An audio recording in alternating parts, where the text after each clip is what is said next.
C'est Matin Bonheur. Si vous venez seulement de nous prendre hommage, c'est avec Dr Aka Félix que nous allons continuer le parcours maintenant, la cavalcade matinale. Dr Aka Félix, il est naturothérapeute. Vous le savez, il fait partie donc de l'inventaire de la RTI depuis des années maintenant. C'est notre consultant santé, surtout naturothérapie. Quel régime alimentaire pour une personne diabétique? Aliments à proscrire, aliments à privilégier. Bonjour. Bonjour, docteur. Je voudrais dire ceci, que le diabète, l'hypertension, les rhumatismes sont ce qu'on appelle les maladies de notre civilisation. Nous avons adopté un certain style de vie, une certaine hygiène de vie, et en fonction de notre potentiel vital, on va se retrouver donc à développer ici une hypertension, là un diabète. Ce que je voulais surtout proposer, c'est renforcer l'organisme au niveau du pancréas, parce que le pancréas qui souffre, c'est cette glande-là qui souffre, au niveau du diabète dit métabolique, diabète sucré. Mais contrairement à ce qu'on pense souvent, le diabète métabolique sucré n'est pas forcément dû aux fruits. J'ai 39 années de pratique, j'ai reçu beaucoup de personnes à qui on a conseillé une bonne alimentation et cela a amélioré leur état de santé. Il faut surtout proposer un éventail d'aliments. Un éventail d'aliments, c'est-à-dire proposer une alimentation variée où on ne fait pas des mélanges qu'on doit faire. Je veux dire, par exemple, au petit déjeuner, je vois qu'il y a du chocolat assez bon pour les diabétiques, mais un chocolat non sucré. Voilà, Marcelin, c'est un chocolat, c'est bon, je vois du chocolat assez bon, un chocolat non sucré, avec, comment on appelle, du pain complet. Et si on propose des fruits, il faut prendre les fruits non pas associés à des aliments cuits, Alix. Il faut prendre les fruits séparément. Je veux dire quoi? Que si on mange des fruits, on peut manger des oranges, des pommes, des mangues, des mandarines, tout ça. Le goût sucré, ce qu'on appelle le sucre des fruits, le fructose, n'a rien à voir avec le diabète. Si on ne mange pas ces fruits-là comme des desserts, c'est-à-dire si on ne met pas ces fruits-là sur du riz ou si on ne met pas ces fruits-là sur de la tchéké. Voilà. C'est le problème des combinaisons alimentaires. Et jusque-là, beaucoup de personnes piétinent à comprendre ce mécanisme simple. Si on mélange les fruits et les aliments cuits, forcément, on va développer ici une hypertension, là un diabète, ici des rhumatismes et là aussi des constipations. Parce que tout ce qu'on va programmer dans l'organisme, le métabolisme va se faire en fonction des mélanges qu'on a introduits. Oui. Voilà. Donc, il faut bien comprendre que les fruits ne sont pas immédiatement responsables parce que tous les diabétiques que nous rencontrons ne mangent pas les fruits. Oui. Alors, quelle est cette petite sorcellerie alimentaire où les gens ne mangent pas de fruits, mais on dit que c'est les fruits qui donnent le diabète. Il y a un problème. Voilà. Donc, voilà ce que je voulais dire par rapport aux fruits. Maintenant, pour les repas de midi, il serait bon d'introduire toujours des légumes. Et les légumes, on en a sur les marchés. Les carottes, les concombres, les tomates, le chou, les oignons. Surtout l'oignon. L'oignon, qui est un légume ou un bulbe, qui est un légume qui a une action remarquable sur le pancréas. Pourquoi? Parce que déjà, il y a des sels minéraux dans l'oignon, mais il y a aussi un principe actif qu'on appelle la glucokinine. Ce principe actif-là agit remarquablement sur la glande pancréatique. On dit que la glande pancréatique est une glande endocrine, c'est-à-dire qu'elle sécrète des éléments. Et puis, elle les fait sortir dans l'exocrine. Mais dès qu'on va prendre l'oignon régulièrement, on protège son pancréas. Voilà pourquoi est-ce qu'on dit manger peut soigner. Voilà, donc dans le diabète, il faut insister sur les légumes avant d'introduire un aliment cuit. Et puis maintenant, éviter d'avoir au même repas de la viande et du poisson. C'est vrai, c'est deux protéines, mais elles ne se digèrent pas de la même façon. Ouais. Voilà, c'est le grand problème. On s'est dit qu'on va mettre comme ça dans son plat des œufs, du poisson, de la viande, et puis on aura son compte. Complètement faux. La soupe du pêcheur. Voilà, complètement faux. C'est très célèbre, hein, ici sous nos tropiques. La célébrissime soupe du pêcheur. Ah, oui. Donc, quand on fait par exemple une sauce, viande, on choisit. Voilà, on mange son assiette de légumes. Marcel, on mange son assiette de légumes, et puis après on mange sa viande avec son riz ou bien son attiéké. Le temps, une heure avant l'assiette de légumes ou Non, non, non. On a mangé des légumes, dans les 5 secondes qui suivent, on mange son plat cuit. Ah, très bien. Super. Bon, chaque fois j'entends dire comme ça, on mange les légumes une heure après. Pourquoi? On mange les légumes sont le sous-bassement. On met les légumes et puis après on met son plat cuit. Voilà. Docteur, à ce niveau, par rapport aux légumes, on a tendance à assaisonner avec quelques vinaigrettes. Les assaisonnements, si on veut garder une bonne santé, c'est des huiles de bonne qualité. De l'huile d'olive, de l'huile de tournesol, de l'huile de colza Et il y a même une huile qui est bonne pour les diabétiques, l'huile de cartame, qui est très bonne pour les diabétiques. L'huile de cartame, oui. Voilà, donc cette huile est bonne pour les diabétiques. Et on peut introduire aussi une huile qui pousse en Afrique, le balanites. C'est une huile qui est à peu près semblable à l'huile d'olive. Comment on dit le? L'huile de balanites. Elle vient du Burkina Faso. C'est une huile 100% végétale, première pression à froid. Et cette huile est vraiment de haute qualité biologique. Parce que quand on mange ces huiles, il faut toujours rechercher les omégas. Les oméga 3, 6, 9, qui protègent le cœur, qui protègent le cerveau. Voilà. Aujourd'hui, il faut nous expliquer. Ça veut dire quoi tout ça? Parce que des fois, on nous mystifie pour des raisons marketing. Qu'est-ce que c'est que les oméga? Dans tout, oui, il y a les oméga, il y a B6, oui, B10, B12. C'est comme ça que la science fonctionne, Marcelin. Bah ouais, les omégas, ce sont des substances, ce sont des principes actifs qui existent dans les huiles. Et on a commencé à parler des omégas dans les années 1945. Pourquoi? Parce que les Américains sont allés du côté du Groenland. Ils ont trouvé les Esquimaux qui mangeaient du poisson cru. Et qui résistaient au froid. Et puis, ils n'avaient pas de problème de cœur ni de vaisseau. Les Américains se sont dit, mais quelle est cette histoire-là? Les gens mangent du poisson cru, mangent des graisses crues de poisson, sans problème. Lorsqu'ils ont fait l'analyse de ce poisson, ils ont trouvé deux principes qui cautionnaient donc justement que les Esquimaux n'avaient pas de problème au niveau du cœur. C'est le principe EPA, écosa pentanoïque, et le principe DHA, docosa hexanoïque. Ce sont des principes qu'il y a dedans. C'est ça la science. La science vous dit, c'est ça, on appelle ça oméga 3. Donc aujourd'hui, dans toutes les pharmacies spécialisées, vous avez donc ces oméga 3 en présentant en gélule. Vous pouvez acheter dans les pharmacies spécialisées. Vous en utilisez 2 gélules par jour. Est-ce que c'est tout qui est bon? Est-ce que c'est tout qui est bon? Parce que est-ce qu'il n'y a pas... comment faire pour distinguer le bon grain de l'ivraie? C'est ça. Voilà. Donc, alors, pour ces oméga-là, pour revenir à cela, c'est pas magique. Ce sont des principes. Dans un aliment, je prends par exemple ici le persil. Le persil, on le voit comme ça. Mais dès qu'on va prendre 2 bottes de persil, Marcelin, qu'on va écraser ce persil, si on le donne à une femme, elle fait venir ses règles. Pourquoi? Parce que dans le persil, il y a des principes actifs qui agissent sur les glandes génitales de la femme. Ah bon? Pourtant, on le met comme ça sur la salade, on mange comme ça. Mais dès qu'on prend en certaines quantités, ça devient médicament. Donc on dit que le persil est un alicament. Oui. Voilà. Un aliment-médicament. Merci beaucoup pour l'information. Aliment-médicament. Voilà, est un alicament. Donc c'est un peu cela. Alors, pour nous résumer, au niveau du diabète, il faut dissocier les protéines. Il ne faut pas manger viande et poisson en même temps. Il ne faut pas manger poisson et œufs en même temps. Il faut les dissocier. Quand il y a la fête, comme on l'a dit, avant-hier c'était les Pâques, on pouvait faire quartier libre, on pouvait manger ce qu'on veut. Mais dès qu'on reprend ces bonnes habitudes, il ne faut pas jouer avec la vie, il ne faut pas jouer avec la santé. Dès qu'on va se laisser aller sur certains aliments, on va commencer par fatiguer l'organisme. Voilà, on fait trop de mélange, on commence par fatiguer l'organisme. Et puis, un bon diabétique peut boire un bon verre de vin. Un bon diabétique? Oui, un bon diabétique, celui qui est reconnu, il fait pipi 4 fois, 5 fois la nuit, on regarde sa glycémie, on sait qu'il a dépassé 1,10, il a 1,25, 1,30, ça c'est les normes. C'est les normes, c'est comme ça que tout le monde doit se référer. On dit les références internationales. Et le diabétique, il va boire du vin, il ne boit pas n'importe quel vin. Il va dans un supermarché, il regarde, il y a les cépages.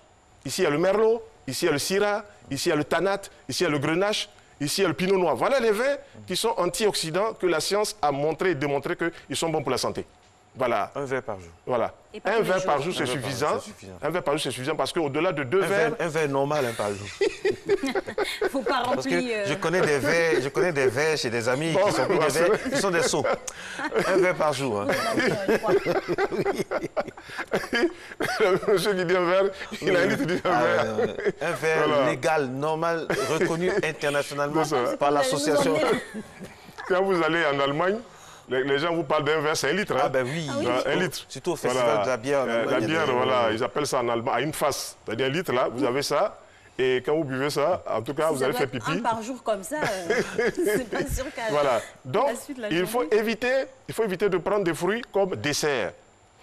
Si on mange des fruits comme dessert, on vient compliquer la digestion des protéines, on vient compliquer la digestion des farineux, des féculents.